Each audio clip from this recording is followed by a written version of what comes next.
اور دیکھ یعقوب، میں تیرے ساتھ ہوں اور ہر جگہ تو میری حفاظت میں ہوگا۔ میں تجھے اس ملک میں پھر لاؤں گا اور میرا کہا پورا ہو کر رہے گا۔ یہ خواب دیکھ کر حضرت یعقوب چونک کر اٹھ بیٹھے، پھر اپنے آپ کو مخاطب کر کے بولے، یقیناً خدا اس جگہ ہے، اور خوف زدہ سے انداز میں کہا، یہ کیسی ذی ہیبت جگہ ہے، سو یہ خدا کے گھر اور آسمان کے آستانے کے سوا اور کچھ نہیں ہو سکتا۔ صبح ہوئی تو حضرت یعقوب نے وہ پتھر جسے انہوں نے سرہانے کے طور پر استعمال کیا تھا اسے ستون کی طرح کھڑا کیا، پھر اس پر تیل ڈالا اور اس جگہ کا نام بیت ایل، اللہ کا گھر رکھا، حالانکہ اس سے قبل اس بستی کا نام نوز تھا۔ پھر وہاں کھڑے ہو کر آپ نے منت مانی، اگر میرا خدا میرے ساتھ رہے اور جو سفر میں کر رہا ہوں اس میں میری حفاظت کرے اور مجھے کھانے کو خوراک اور پہننے کو کپڑا بھی دیتا رہے، اور پھر میں اس مہم سے اپنے باپ کے گھر کی طرف سلامتی کے ساتھ لوٹ بھی جاؤں، تو خدا وند خدا میرا خدا ہوگا۔ یہ پتھر جو ستون کی طرح میں نے کھڑا کیا ہے میرے خدا کا گھر ہوگا، اور جو کچھ میرا رب مجھے دے گا اس کا 10واں حصہ میں اس کی راہ میں خرچ کروں گا۔ یہ فیصلہ کر کے یعقوب علیہ السلام اپنے سفر پر روانہ ہوئے، یہاں تک کہ وہ ہاران شہر کے نزدیک پہنچ گئے۔ انہوں نے دیکھا کہ شہر سے باہر ایک کنواں ہے جس کے نزدیک بھیڑ بکریوں کے 3 ریوڑ بیٹھے ہیں۔ سب چرواہے اسی کنویں سے اپنے ریوڑوں کو پانی پلاتے تھے۔ جب سارے ریوڑ وہاں جمع ہو جاتے تو چرواہے مل کر کنویں کے منہ سے پتھر ہٹاتے اور اپنی بھیڑ بکریوں کو پانی پلا کر اس پتھر کو پھر کنویں کے منہ پر رکھ دیتے۔ ان چرواہوں کے قریب آ کر یعقوب علیہ السلام نے پوچھا، اے میرے بھائیوں، تم کہاں کے رہنے والے ہو؟ ان میں سے ایک چرواہے نے جواب دیا، اے اجنبی، ہم اسی ہاران شہر کے باشندے ہیں۔ آپ یہ سن کر خوش ہوئے اور پوچھا، کیا تم میں سے کوئی ناہور کے پوتے اور بیتوئیل کے بیٹے لابن کو جانتا ہے؟ چرواہے نے کہا، بالکل، ہم اس سے خوب واقف ہے۔ لابن کی سب سے چھوٹی بیٹی جس کا نام راحیل ہے وہ ہمارے ساتھ ہی ریوڑ چراتی ہے۔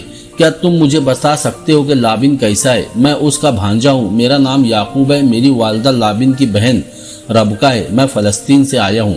اسی چرواہے نے کہا، لابن تو خیریت سے ہے، پر تو ذرا مڑ کے دیکھ، لابن کی بیٹی راحیل اپنے ریوڑ کو پانی پلانے کے لیے اسی طرف آ رہی ہے۔ راحیل ابھی دور ہی تھی کہ یعقوب نے ان چرواہوں کو پھر مخاطب کر کے کہا، دیکھو ابھی تو بہت دن ہے، یہ چوپایوں کے جمع ہونے کا وقت تو بھی نہیں ہے، سو تم اپنی بھیڑوں کو پانی پلا کر پھر چرنے کیوں نہیں لے جاتے؟ اس بار دوسرے چرواہے نے جواب دیا، اے اجنبی، ہم ایسا نہیں کرتے۔ جب سارے ریوڑ جمع ہو جائے تب ہم سب مل کر اس کنویں کے منہ پر سے پتھر ہٹاتے ہیں اور اپنے ریوڑوں کو پانی پلاتے ہیں۔ اتنے میں راحیل اپنے ریوڑ کو ہانکتی ہوئی وہاں پہنچ گئی اور اپنے ریوڑ کے ساتھ ایک طرف ہٹ کر کھڑی ہو گئی۔ یعقوب علیہ السلام اس کی طرف گئے، وہ راحیل کو دیکھ کر بے حد خوش ہوئے۔ راحیل بے پناہ حسین اور خوبصورت تھی۔ پھر آپ کنویں کی طرف بڑھے اور آپ نے اکیلے ہی اس کے منہ پر سے پتھر کو ہٹا دیا اور اپنے ماموں کے ریوڑ کو پانی پلایا۔ راحیل ایک طرف کھڑی ہو کر خاموشی سے یہ سارا منظر حیرت اور تعجب سے دیکھتی رہی۔ جب سارے ریوڑ نے پانی پی لیا تو راحیل آگے آئی اور اس نے قریب آ کر حضرت یعقوب سے پوچھا، اے اجنبی، تو کون ہے، کہاں سے آیا ہے اور کیوں تو نے بغیر کسی معاوضے یا اجرت کے میرے ریوڑ کو پانی پلا دیا؟ حضرت یعقوب نے پوچھا، کیا تیرا نام راحیل اور تیرے والد کا نام لابن ہے؟ راحیل اور زیادہ متعجب اور پریشان ہو گئی، ہاں یہ درست تو ہے۔ تب یعقوب نے کہا، اے راحیل، تو میری ماموں زاد اور میں تیری پھوپھی ربکہ کا بیٹا یعقوب ہوں، میں ابھی یہاں پہنچا ہوں۔ اس انکشاف پر راحیل ریوڑ کو وہیں چھوڑ کر اپنے گھر کی طرف بھاگی۔ اپنے گھر میں داخل ہوئی تو صحن میں اس کا باپ، بھائی اور بڑی بہن لیہا کھڑے تھے۔ لیہا کی آنکھیں چندھی تھی جبکہ راحیل حسن و جمال میں بے مثل تھی۔ اس نے بڑی مشکل سے اپنی سانسوں پر قابو پایا اور لابن سے کہا، اے میرے باپ، جس کنویں سے ہم اپنے ریوڑ کو پانی پلاتے ہیں وہاں ایک خوبصورت اور طاقتور جوان کھڑا ہے، اپنا نام وہ یعقوب بتاتا ہے۔ اس نے میرے ریوڑ کو پانی پلایا اور مجھ سے کہا کہ تو میرے ماموں کی بیٹی ہے کیونکہ میں تیری پھوپھی ربکہ کا بیٹا ہوں۔ یہ سننا تھا کہ لابن کنویں کی طرف بھاگا۔ اس کے بیٹے اور دونوں بیٹیاں لیہا اور راحیل بھی اس کے ہمراہ تھی۔ کنویں پر پہنچ کر راحیل نے کہا، اے میرے باپ، وہ جوان جو ہمارے ریوڑ کے پاس کھڑا ہے وہی تیرا بھانجا یعقوب ہے۔ لابن آگے بڑھا اور قریب جا کر اس نے خوشی سے چلاتے ہوئے کہا، اے یعقوب، میں تیرا ماموں اور تیری ماں ربکہ کا بھائی ہوں۔ دونوں ایک دوسرے کی طرف دوڑے۔ لابن نے یعقوب کو گلے لگا کر چوما، پھر لابن کے بیٹے ان سے ملے۔ اس کے بعد وہ سب یعقوب کو اپنے گھر لائے اور یعقوب نے وہ سارے حالات کہہ دیے جن کی بنا پر وہ یہاں آئے تھے۔ لابن نے خوشی کا اظہار کرتے ہوئے کہا، تو میری ہڈی میرا گوشت ہے، تو یہیں میرے پاس رہے۔ جب یعقوب کو وہاں رہتے ہوئے ایک ماہ ہو گیا تو لابن نے محسوس کیا کہ ان کے آنے سے اس کے گھر میں خوشحالی اور برکت آ گئی ہے۔ تب ایک روز لابن نے یعقوب سے کہا، اے بیٹے، چونکہ تو میرا رشتہ دار ہے، اس بنا پر یہ لازم نہیں کہ تو میری خدمت کرے، اس لیے میں تجھے اس خدمت کی اجرت دوں گا۔ تو بتا تیری اجرت کیا ہوگی؟ آپ نے کہا، میں آپ کی چھوٹی بیٹی راحیل کی خاطر 7 برس تک آپ کی خدمت کروں گا۔ 7 برس بعد آپ راحیل کو میرے ساتھ بیاہ دے۔ لابن نے سکون اور اطمینان سے کہا، کسی غیر آدمی کو دینے کی بجائے بہتر ہے کہ میں راحیل کو تجھے ہی دے دوں، لہٰذا تو اس شرط پر میرے پاس رہے۔ چنانچہ لگاتار 7 برس تک راحیل کی خاطر یعقوب علیہ السلام اپنے ماموں کی خدمت کرتے رہے اور اس کے ریوڑ چراتے رہے۔ اس دوران آپ کی برکت سے لابن ایسا خوشحال اور امیر ہو گیا کہ اس نے لیا اور راحیل کے لیے علیحدہ علیحدہ خادمائیں رکھ لی۔ یہ خادمائیں بھی لیا اور راحیل کی طرح جوان تھی۔ جب 7 برس گزر گئے تو یعقوب نے لابن سے کہا، اے میرے ماموں، 7 سال کی وہ مدت جو میرے اور آپ کے درمیان طے تھی پوری ہو گئی ہے، سو آپ راحیل کو میرے ساتھ بیاہ دے۔ لابن نے اپنی جان پہچان کے سب لوگوں کو جمع کیا اور اسی ضیافت کے دوران جب شام ہوئی تو اس نے راحیل کی بجائے لیا کا نکاح یعقوب سے پڑھا دیا اور لیا کی جوان خادمہ زلفا بھی لیا کے ساتھ کر دی تاکہ لیا کے ساتھ رہ کر اس کی خدمت کرتی رہے۔ دوسرے روز جب یعقوب کو خبر ہوئی کہ ان کی شادی رات کی تاریکی میں راحیل کی بجائے لیا سے کر دی گئی ہے تو انہیں بڑا صدمہ ہوا۔ انہوں نے لابن سے کہا، اے میرے ماموں، یہ تو نے کیا کیا؟ میں نے لگاتار 7 برس تک تیری جو خدمت کی وہ تو راحیل کی خاطر تھی، پھر تو نے کیوں میرے ساتھ دھوکہ کیا کہ راحیل کی جگہ لیا کو مجھے بیاہ دیا؟ لابن نے اپنی صفائی پیش کرتے ہوئے کہا، دیکھ میرے بھانجے، ہمارے ملکوں میں یہ دستور نہیں ہے کہ بڑی سے پہلے چھوٹی کو بیاہ دیا جائے۔ دیکھ میرے فرزند، میں 1 ہفتے بعد راحیل کو بھی تم سے بیاہ دوں گا، لیکن اس کے لیے تجھے 7 برس اور میرے پاس رہ کر میری خدمت کرنا ہوگی۔ یعقوب نے لابن کی شرط کو تسلیم کر لیا اور پورے 1 ہفتے کے بعد راحیل کی شادی بھی ان کے ساتھ ہو گئی۔ لابن نے راحیل کے ساتھ اس کی جوان سال خادمہ امہ کو بھی ساتھ کر دیا۔ اس کے بعد یعقوب نے زلفا اور امہ کو بھی اپنے نکاح میں لے لیا۔ اس طرح ان کی 4 بیویاں تھیں، یعنی لیا، راحیل، زلفا اور امہ۔ اس کے بعد آپ نے 7 سال اور لابن کی خدمت کی۔ ان دوسرے 7 سالوں کے اواخر میں یعقوب کی بیوی راحیل سے ان کے ہاں یوسف پیدا ہوئے۔ یوسف کی پیدائش پر آپ نے اپنے ماموں لابن سے کہا، اے میرے ماموں، دیکھ میں اپنی 7 برس کی دوسری مدت بھی پوری کر چکا ہوں، سو تو اب مجھے رخصت کر دے کہ میں اپنے گھر اور وطن کی طرف جاؤں۔ میری بیویاں اور بال بچے جن کی خاطر میں نے اتنا عرصہ تیری خدمت کی ہے میرے حوالے کر اور مجھے جانے دے، کیونکہ تو جانتا ہے کہ میں نے تیری کیسی خدمت کی ہے۔ لابن نے انتہائی عاجزی اور انکساری سے کہا، اے یعقوب، اگر تجھے ذرا سی بھی انس اور چاہت مجھ سے ہے اور اگر تو چاہے کہ مجھ پر نظر التفات کر اور پھر یہیں میرے پاس ہی رہ جا، کیونکہ میں جان گیا ہوں کہ خدا نے تیرے سبب مجھے برکت عطا کی ہے۔ میں بالکل غریب، بے مایا اور مفلس و قلاش تھا، پر تیرے آنے کے بعد اور تیری برکت سے میں نے خوب مال کمایا، سو تو ایسا کر کے میرے ساتھ اپنی کوئی اجرت ٹھہرا لے، پس تو یہی میرے ساتھ رہ، میں تجھے وہ اجرت ادا کرتا رہوں گا۔ یعقوب نے اس سے کہا، اے میرے ماموں، تو جانتا ہے کہ میں نے تیری کیسی خدمت کی ہے اور تیرے جانور میرے ساتھ کیسے رہے، کیونکہ میرے آنے سے پہلے یہ تھوڑے تھے اور اب بڑھ کر بہت زیادہ ہو گئے ہیں۔ جہاں جہاں میرے قدم پڑے خدا نے مجھے برکت بخشی، اب میں اپنے گھر کا بندوبست تو کروں گا۔ لابن نے پوچھا، اے فرزند، میں تجھے کیا دوں کہ تو اپنے لیے کوئی علیحدہ بندوبست کر سکے؟ آپ نے فرمایا، اے ماموں، تو مجھے کچھ نہ دے، پر تو اگر میرے لیے ایک کام کر دے تو میں پہلے کی طرح پھر تیری بھیڑ بکریاں چرانی شروع کر دوں گا۔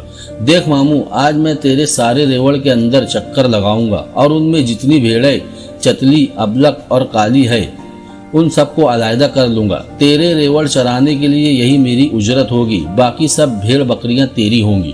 لابن نے اپنی رضامندی کا اظہار کیا اور کہا، مجھے منظور ہے۔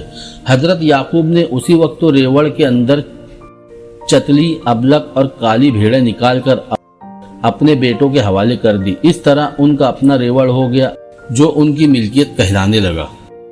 اس نئے ریوڑ کو یعقوب کے بیٹے چراتے تھے، جبکہ خود یعقوب لابن کا ریوڑ چراتے تھے اور ان دونوں ریوڑوں کے درمیان 3 دن کے سفر کا فاصلہ رکھتے تھے۔ ان کے اپنے اس نئے ریوڑ میں خدا نے ایسی برکت دی کہ وہ تیزی سے بڑھتا چلا گیا اور آپ کے پاس کئی ایسے ریوڑ ہو گئے، اس کے باعث ان کے پاس کئی لونڈیاں اور خدام اور اونٹ گھوڑے اور گدھے بھی ہو گئے۔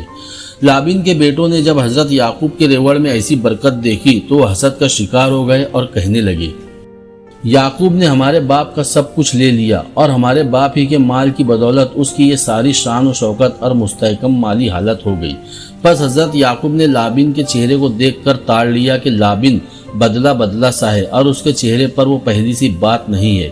اسی دوران حضرت یعقوب پر وحی ہوئی اور اللہ کی طرف سے آپ کو حکم دیا گیا کہ تو اپنے باپ دادا کے ملک کو اور اپنے رشتہ داروں کے پاس لوٹ، میں تیرے ساتھ رہوں گا۔ ان حالات میں حضرت یعقوب نے اپنی بیوی لیا اور راحیل کو اس میدان میں بلوایا جہاں وہ اپنے ریوڑ چراتے تھے اور ان دونوں سے کہا، تم جانتی ہو کہ میں نے مقدور بھر تمہارے باپ کی خدمت کی ہے، لیکن تمہارے باپ نے دھوکہ دے کر اس بار میری مزدوری بدلی، پر میرے خدا نے اس کو مجھے نقصان نہ پہنچانے دیا۔ جب اس نے کہا کہ چتلے بچے تیرے ہوں گے تو بھیڑ بکریاں خدا کے حکم سے چتلے بچے دینے لگی، یہاں تک کہ میری ذاتی ریوڑ کے جانوروں کی تعداد بہت بڑھ گئی۔ مگر اب تمہارا باپ اور بھائی مجھے شک کی نگاہ سے دیکھنے لگے ہیں۔ پھر یہ بھی سنو کہ خدا کے فرشتے نے خواب میں مجھ سے کہا، اے یعقوب۔ میں نے کہا، میں حاضر ہوں۔ تب اس فرشتے نے کہا، میں تیرے اس خدا کی طرف سے ہوں جس نے بیت علم میں تیری طرف وحی کی تھی اور جس خدا کے لیے تو نے پتھر کے ستون پر تیل ڈالا اور منت مانی تھی۔ پس اب تو اٹھ، اس ملک سے نکل اور اپنی ذات لوح کی طرف لوٹ جا۔ یہ ساری گفتگو سننے کے بعد راحیل اور لیا نے آپس میں مشورہ کیا۔ تب راحیل نے کہا، کیا اب بھی ہمارے باپ کے گھر میں ہمارا کوئی حصہ یا میراث ہے؟ کیا وہ ہم کو اجنبی کے برابر نہیں سمجھتا؟ کیونکہ اس نے ہم کو بھی بیچ ڈالا اور ہماری رقم کھا گیا۔ اس لیے اب جو دولت ہمارے باپ سے خدا نے لی وہ ہماری اور ہمارے فرزندوں کی ہے۔ پس جو کچھ آپ کے خدا نے حکم دیا ہے آپ ویسا ہی کریں۔ تب حضرت یعقوب نے اپنی چاروں بیویوں اور اپنے بچوں کو اونٹوں پر بٹھایا اور اپنے سب جانوروں کو اور سارے مال و اسباب کو سمیٹ کر کنعان کی سرزمین میں اپنے والد حضرت اسحاق کی طرف روانہ ہو گئے۔ حضرت یعقوب کو اس وقت تو ساری بیویوں سے اولاد تھی۔ بڑی بیوی لیا کے 6 بیٹے اور 1 بیٹی تھی۔ بیٹیوں میں روبن، شمعون، لادی، یہودا، اشکار اور زبولون تھے اور بیٹی کا نام دینا تھا۔ اماہ کے 2 بیٹے دان اور نفتالی تھے۔ زلفا کے بھی 2 بیٹے جدہ اور اشتر تھے اور راحیل سے آپ کے سب سے زیادہ پسندیدہ اور انتہائی خوبصورت بیٹے یوسف پیدا ہوئے۔ جس وقت تو ہاران سے یعقوب اپنے اہل بیت کے ساتھ کنعان کی طرف روانہ ہوئے، اس وقت تو ان کا ماموں لابن اپنی بھیڑوں کی پشم اتارنے گیا ہوا تھا، لہٰذا اس کی غیر موجودگی میں ہی وہاں سے کوچ کر گئے۔ راحیل نے کوچ کرتے وقت ان بتوں کو بھی ساتھ لے لیا تھا جن کی اس کا باپ لابن اور اس کے اہل خانہ پوجا کرتے تھے۔